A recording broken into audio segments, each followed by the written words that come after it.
Hey, this is Paul, Inventor 3, and you're watching Science News Bits! Yay! Alright, let's see. Our first story is about a recently discovered force field. Star Trek-like force field discovered around Earth. Yes, guys, there has been a force field recently discovered. The University of Colorado Boulder has announced the discovery of a force field about 7,200 miles above Earth. Now, this isn't like a force field that's blocking giant asteroids and stuff. What this force field is, it protects us from killer electrons, high energy particles. Killer electrons. Aren't most electrons killer? Let's see, killer electrons. Is that like killer bees? Are they coming from Africa or what? Anyhow, alright. Killer electrons, high energy particles. These particles can fry out satellites, threaten astronauts, and degrade space systems. Daniel Baker, director of Colorado Boulder Laboratory for Atmospheric and Space, said, "We are seeing an invisible shield blocking these electrons. It's an amazing phenomenon." It is. This is quite amazing. This could lead to a lot of things. This newly discovered force field revolves around an extremely sharp boundary at the inner edge of the outer Van Allen belt. So we are still figuring out what's creating this force field. At first, we had theories of Earth's magnetic field lines or radio frequencies from man-made transmitters on Earth interacting with the electrons, but found these theories unlikely. So now we're thinking what may be playing a role. Get this: is our is our plasmasphere a giant cloud of cold electrically charged gas. It could be interacting with the electrons through low-frequency electromagnetic waves that create plasmaspheric hiss. It sounds like white noise when played through a speaker. Well, we'll have to wait to see if this will have any real potential with man-made force fields here on Earth. That's where I think that's heading. That's pretty cool. Alright, this next story brought to me by a good friend, a fellow machinist I've known for many years in Washington, Brian. Thanks, Brian. Alright, what is our government up to now? Electromagnetic warfare. In the beautiful Washington's coast and in the rainforest of the Olympic Peninsula is becoming the site for war games. The U.S. will be testing and refining our ability to use and maintain electromagnetic weapons in national forests.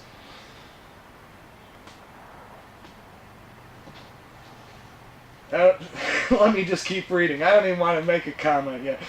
Let's see. Pumping radiation from towers at 15 locations in Olympic National Forest, and one antenna resembles a house-sized golf ball 40 feet off the ground.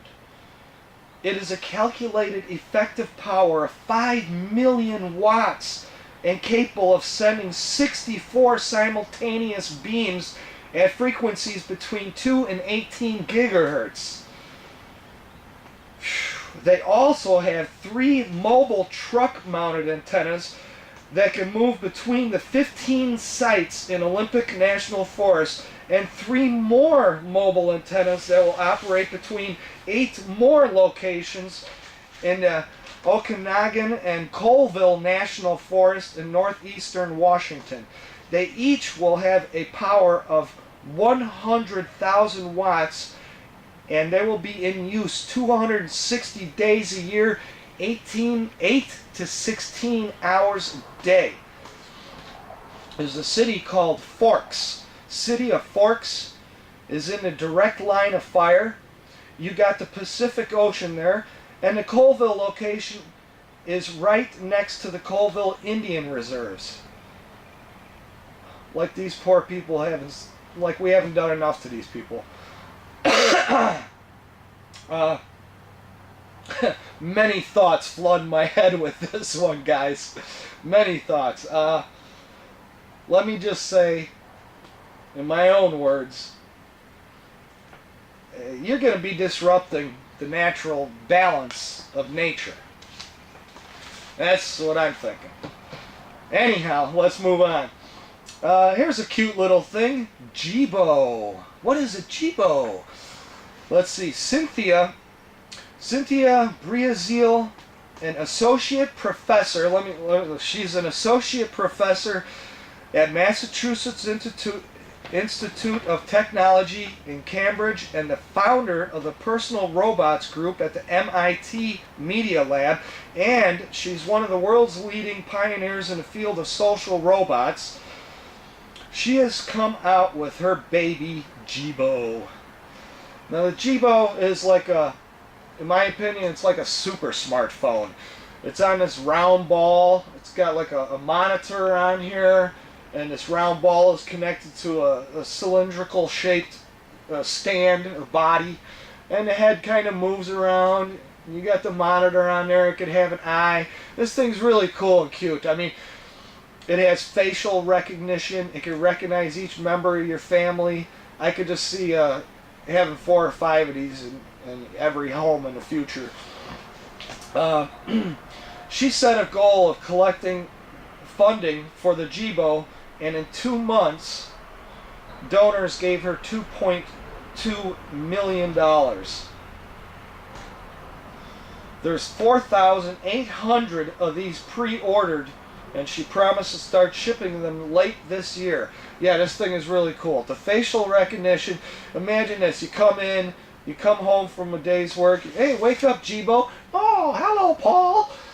Hey, Paul, you have 5 messages waiting for you. Or all this cool stuff. It could tell your kids stories. I can imagine it's going to come out with probably endless amount of applications for this thing. It could take your picture. Hey, Jibo, take our group picture with a bunch of people. It automatically, zooms in, gets everything centered just right. So yeah, this is pretty cool. Selling for $4.99, $500, which isn't bad compared to people are paying up to $700 for these cell phones that are out there now. Can't carry this thing around with you, but it's really cool and cute. All right, anyhow. We're going to wrap things up here. Just 2 more short stories here. I haven't even checked these stories out much, but I'm just going to give them to you real quick.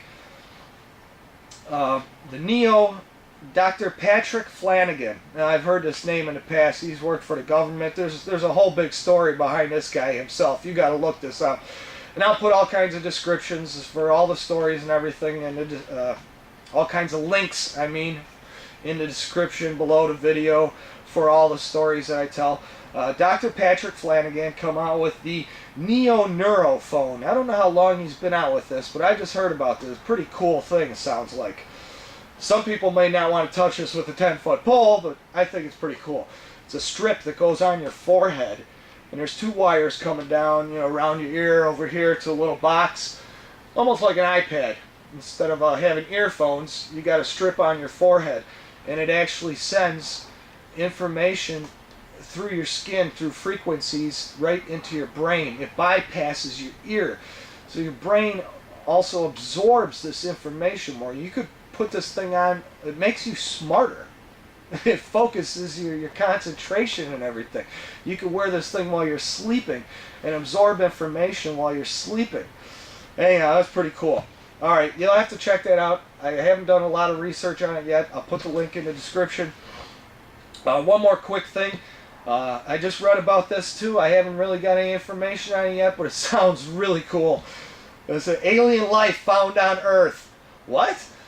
Yeah, they recently discovered some microorganisms that live off electrons. The scientist in a controlled area. He's got these microorganisms growing on the tip of an electrode, and the only energy they have available to them is electrons. So that's going to be quite interesting where that goes. Yeah, anyhow. Okay, so that about wraps it up.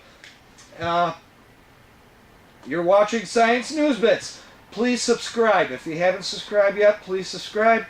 Our next episode, I'm going to try something a little bit different. We're going to be interviewing a guy who claims to have seen many UFOs and many orbs. He has thousands and thousands of photos. He also claims to have close encounters of the third kind, maybe even the fourth kind. So anyhow, you don't want to miss next episode. You're watching Science News Bits.